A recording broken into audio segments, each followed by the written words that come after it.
నిన్ను నన్ను క్రీస్తుకు దగ్గరగా తీసుకురావడానికి ఈ యొక్క ధర్మాన్ని నెరవేర్చేవారు లేక నలిగిపోయినటువంటి సమయంలో మనను అమ్మడానికి పెట్టారు కానీ కొనుక్కునేవారు లేదు. ఆ సమయమున యేసును ఈ లోకానికి రావడానికి ఇష్టపడ్డారు.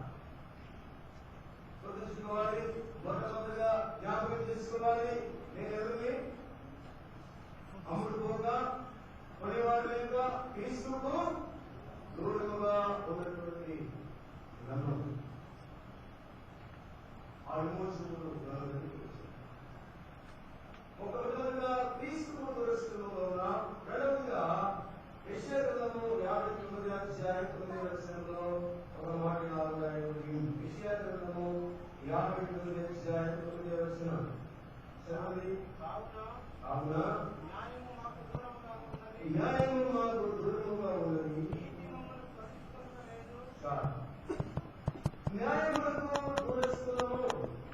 గుర్తుంచుకోవాలి, జ్ఞాపకం ఉంచుకోవాలి. మొదటిగా క్రీస్తుకు దూరస్తున్నాము, రెండవదిగా న్యాయములకు దూరస్తున్నాము, మూడవదిగా సామెతల గ్రంథము 15వ అధ్యాయం 29వ వచనాన్ని జ్ఞాపకం చేసుకుందాం. సామెతల గ్రంథము 15వ అధ్యాయం 29వ వచనం. భక్తిహీనులకు అవును, దేవుడికి మనం దూరమయ్యాము, లేకపోతే మనం దేవుడికి ఎందుకు దూరమయ్యాము బైబిల్ చెప్తుంది. మన భక్తిహీనతను బట్టి ఆయన దూరంగా వెళ్ళిపోయాడు. మనం భక్తి లేని వారు కనుక మనం కొనేవాడి ఒకరు కూడా మన దగ్గరికి రాలేకపోయాడు. యెహోవాకు దూరస్తులుగా ఉన్నాం, క్రీస్తుకు దూరస్తులుగా ఉన్నాం, న్యాయములకు దూరస్తులుగా ఉన్నాం. మొదటిగా 38వ కీర్తన 11వ వచనం.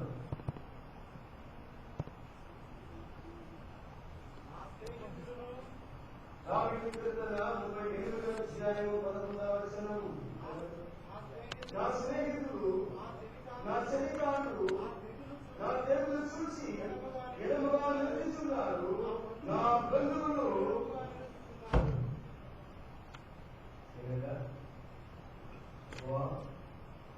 నా బంధువులు నాకు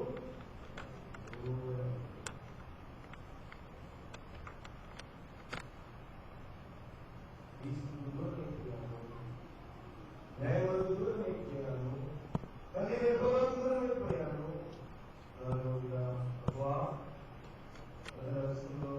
నా బంధువులు నాకు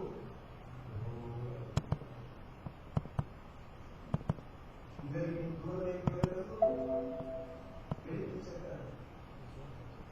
ఎవరు కొడుకోవడానికి ఎవరు కూడా ప్రభావం కావాలి, ఎవరు కూడా కోరుకోలే, నా క్షేమాన్ని కూడా కోరుకోలే. కారణం ఏంటంటే నీవు నాకు దూరం అయ్యావు, న్యాయం నాకు దూరం అయిపోయింది, తల్లి దూరం అయిపోయాడు. నాలుగోగా నా బంధువులు కూడా నాకు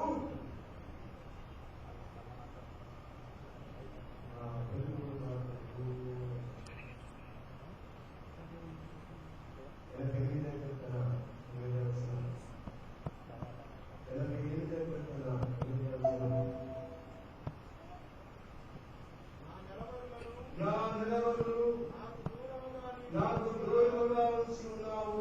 నిలవదండి,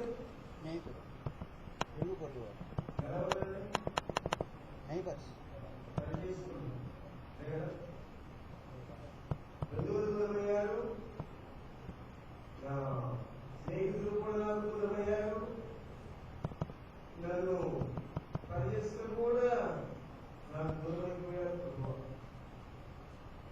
ఇలాంటి నన్ను కొనుక్కోవటానికి, విమోచన ధర్మము నెరవేర్చడానికి, ఈ నన్ను కొనుక్కోవటానికి 2013 సంవత్సరం కిందట సత్రంలో స్థలం లేని కారణాన పశువుల పాటలో జన్మించడానికి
అమ్ముకోవడానికి చూశారు కానీ కొనేవారు ఒక్కరు లేదంట.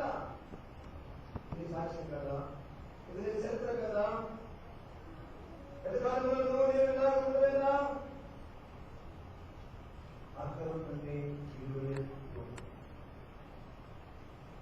ఏ హృదయంలో దాచించినటువంటి ఆ కన్నీళ్లతో నిన్ను కొనుక్కోవడానికి ఈ లోకానికి వచ్చినటువంటి విమోచన ధర్మాన్ని నెరవేర్చినటువంటి ఆ యేసు పాదముల మీద నీ కన్నీళ్లు రాచి ఈ విధంగా ఆరాధించారు. ప్రభువా, నేను అందరికీ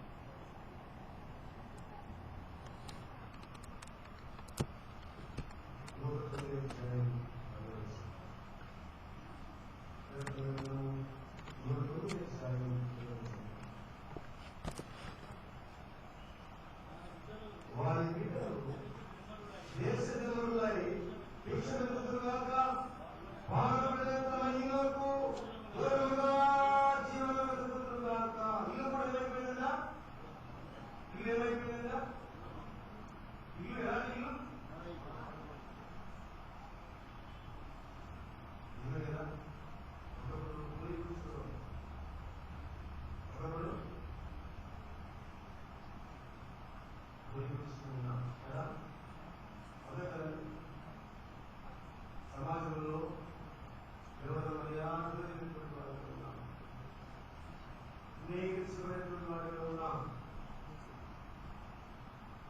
ఆడబడిపోయినటువంటి ఇళ్లలో కాపురం ఉండడానికి కూడా అర్హత లేని వారిగా ఆ ఇంటికి దూరమైపోయి ఉన్నాం. ఏమనేది మన పిల్లలు ఎవరు చేశారట? వారి బిడ్డలు దేశ బిడ్డలై అడుగుపాన్ని బ్రతకాలి. ఈ రోజు ఉన్న స్థాయిలో ఉన్నారు, చదువుతూ ఉన్నారు. యేసు లోనికి రావడం ప్రభువా నాకు కూడా ఇది కానీ ఏమైపోయింది?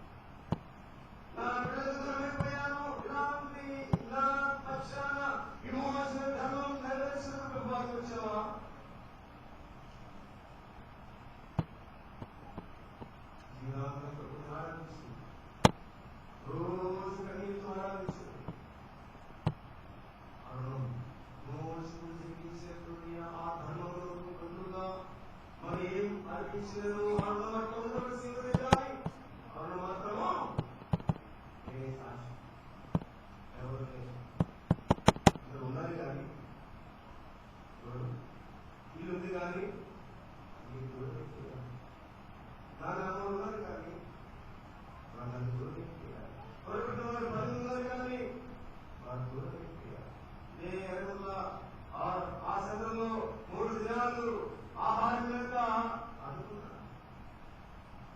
ఈ మన చరిత్ర కదా. అందుకు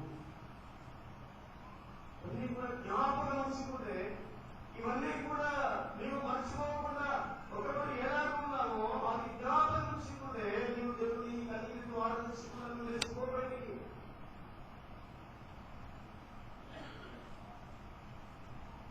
ఇది కూడా ఉంది కానీ ఏమైంది కదా,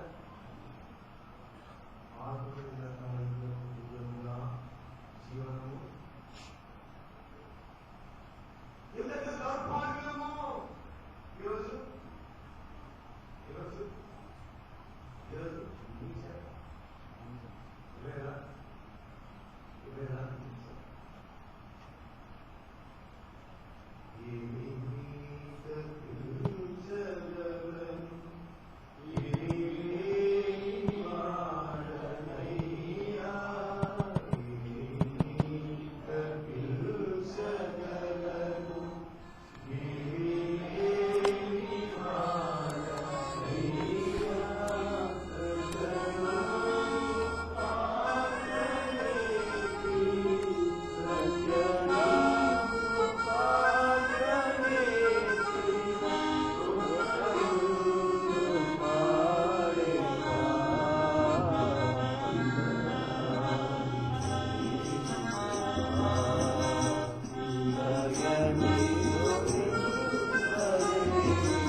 Thank you.